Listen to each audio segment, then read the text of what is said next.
standing chair for his purposes.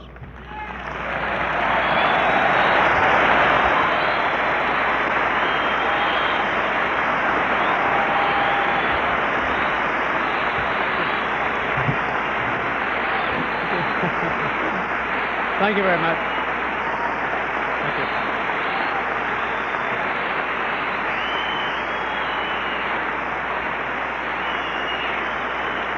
Thank you. Thank you. Go. Thank you.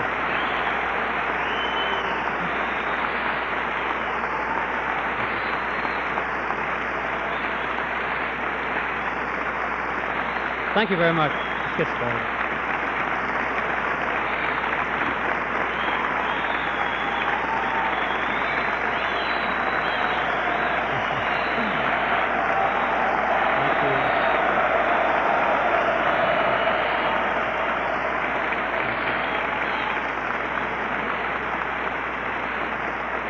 Thank you very much. Thank you, everybody.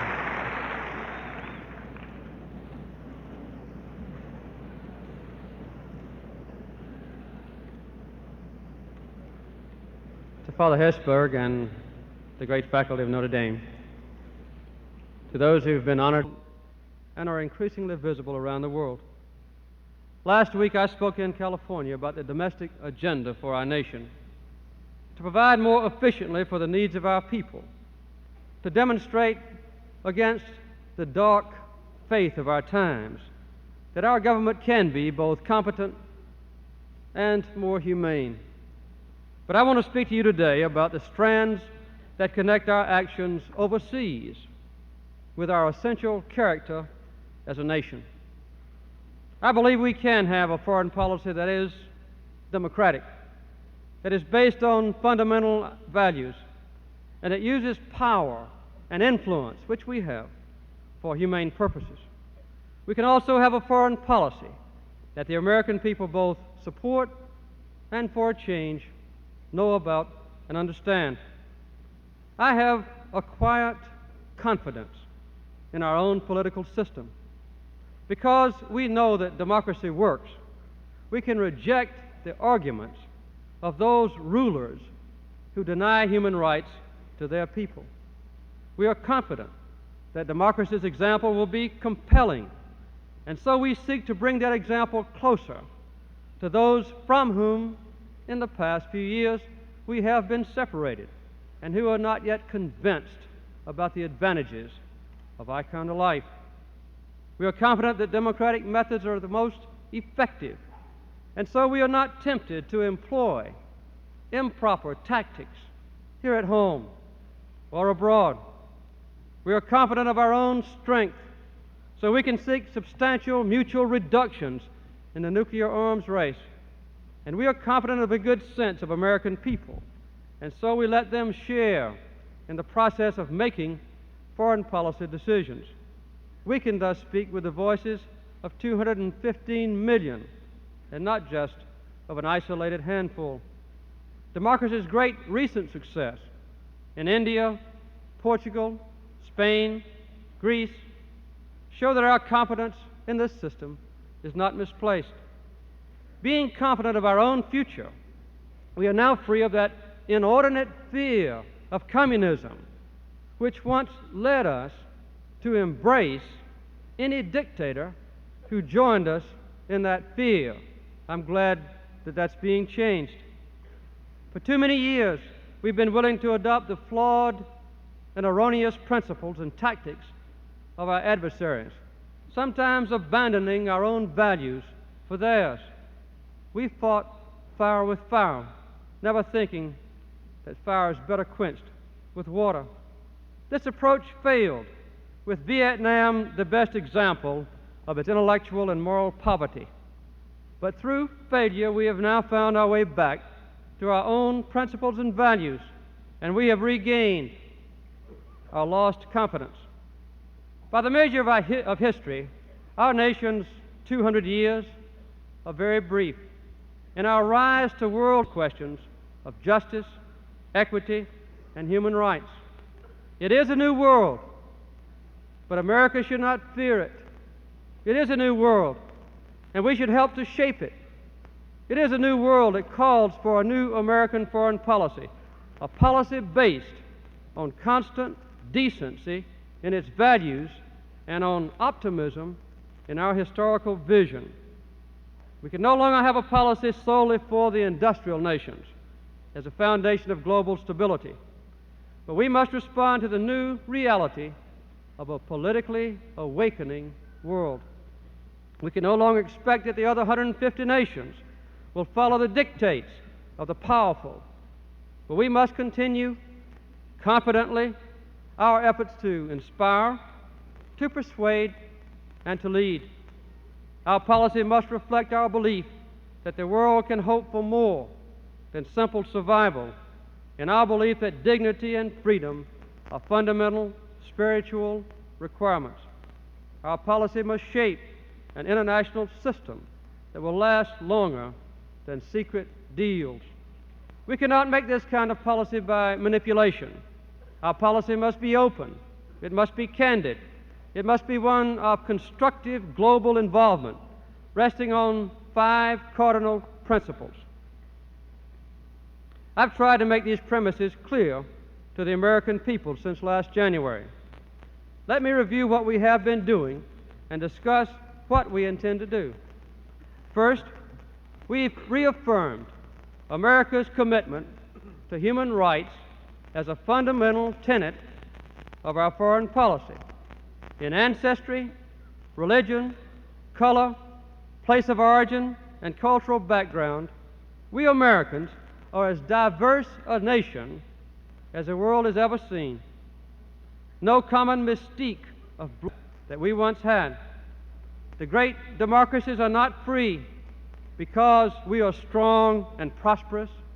I believe we are strong and influential and prosperous because we are free. Throughout the world today, in free nations and in totalitarian countries as well, there is a preoccupation with the subject of human freedom, human rights. And I believe it's incumbent on us in this country to keep that discussion, that debate, that contention alive. No other country is as well qualified as we to set an example. We have our own shortcomings and faults, and we should strive constantly and with courage to make sure that we are legitimately proud of what we have. Second, we've moved deliberately to reinforce the bonds among our democracies. In our recent meetings in London, we agreed to widen our economic cooperation, to promote free trade, to strengthen the world's monetary system, to seek ways of avoiding nuclear proliferation. We prepared constructive proposals for the forthcoming meetings on North-South problems of poverty, development, and global well-being. And we agreed on joint efforts to reinforce and to modernize our common defense. You may be interested in knowing that at this NATO meeting, for the first time in more than 25 years, all members are democracies. Even more important, all of us reaffirmed our basic optimism in the future of a democratic system. Our spirit of confidence is spreading. Together, our democracies can help to shape the wider architecture of global cooperation. Third, we've moved to engage the Soviet Union in a joint effort to halt the strategic arms race. This race is not only dangerous, it's morally deplorable. We must put an end to it. I know it will not be easy to reach agreements. Our goal is to be fair to both sides, to produce reciprocal stability, parity, and security. We desire a freeze on further modernization and production of weapons and a continuing substantial reduction of strategic nuclear weapons as well. We want a comprehensive ban on all nuclear testing, a prohibition against all chemical warfare, no attack capability against space satellites, and arms limitations in the Indian Ocean. We hope that we can take joint steps with all nations toward a final agreement eliminating nuclear weapons completely from our arsenals of death we will persist in this effort.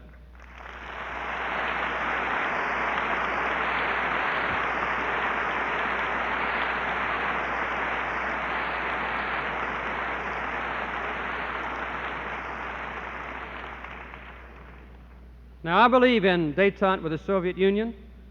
To me, it means progress toward peace. But the effects of détente should not be limited to our own two countries alone.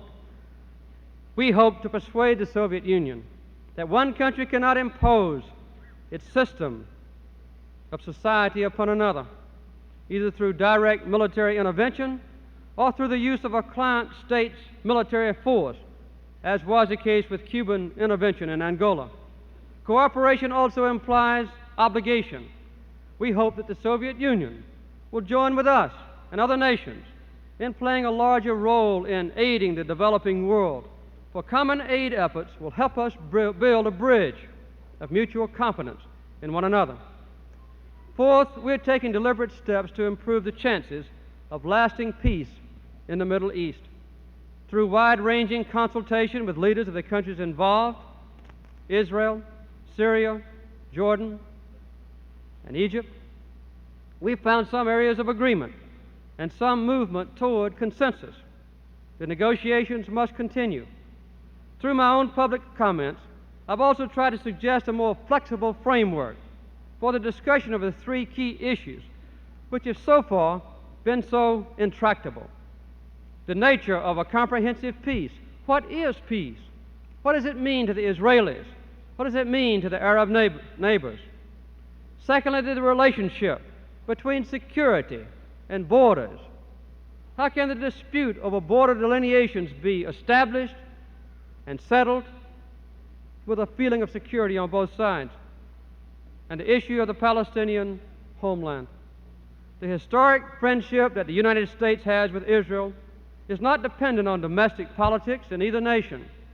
It's derived from our common respect for human freedom and from a common search for permanent peace. We will continue to promote a settlement, which all of us need. Our own policy will not be affected by changes in leadership in any of the countries in the Middle East. Therefore, we expect Israel and her neighbors to continue to be bound by United Nations Resolutions 242 and 338, which they have previously accepted. This may be the most propitious time for a genuine settlement since the beginning of the Arab-Israeli conflict almost 30 years ago. To let this opportunity pass could mean disaster, not only for the Middle East, but perhaps for the international political and economic order as well. And fifth, we are attempting, even at the risk of some friction with our friends, to reduce the danger of nuclear proliferation and the worldwide spread of conventional weapons. At the recent summit, we set in motion an international effort to determine the best ways of harnessing nuclear energy for peaceful use while reducing the risks of a worldwide mosaic of global, regional, and bilateral relations. It's important that we make progress toward normalizing relations with the People's Republic of China. We see the American and Chinese relationship as a central element of our global policy, and China as a key force for global peace. We wish to cooperate closely with the creative Chinese people on the problems that confront all mankind, and we hope to find a formula which can bridge some of the difficulties that still separate us. Finally, let me say that we are committed to a peaceful resolution of the crisis in southern Africa. The time has come for the principle of majority rule to be the basis for political order, recognizing that in a democratic system, the rights of the minority must also be protected. To be peaceful, change must come promptly. The United States is determined to work together with our European allies and with the concerned African states to shape a congenial international framework for the rapid and progressive transformation of Southern African society and to help protect it from unwarranted outside interference. Let me conclude by summarizing. Our policy is based on an historical vision of America's role. Our policy is derived from a larger view of global change. Our policy is rooted in our moral values, which never change. Our policy is reinforced by our material wealth and by our military power. Our policy is designed to serve mankind. And it is a policy that I hope will make you proud to be Americans. Thank you very much.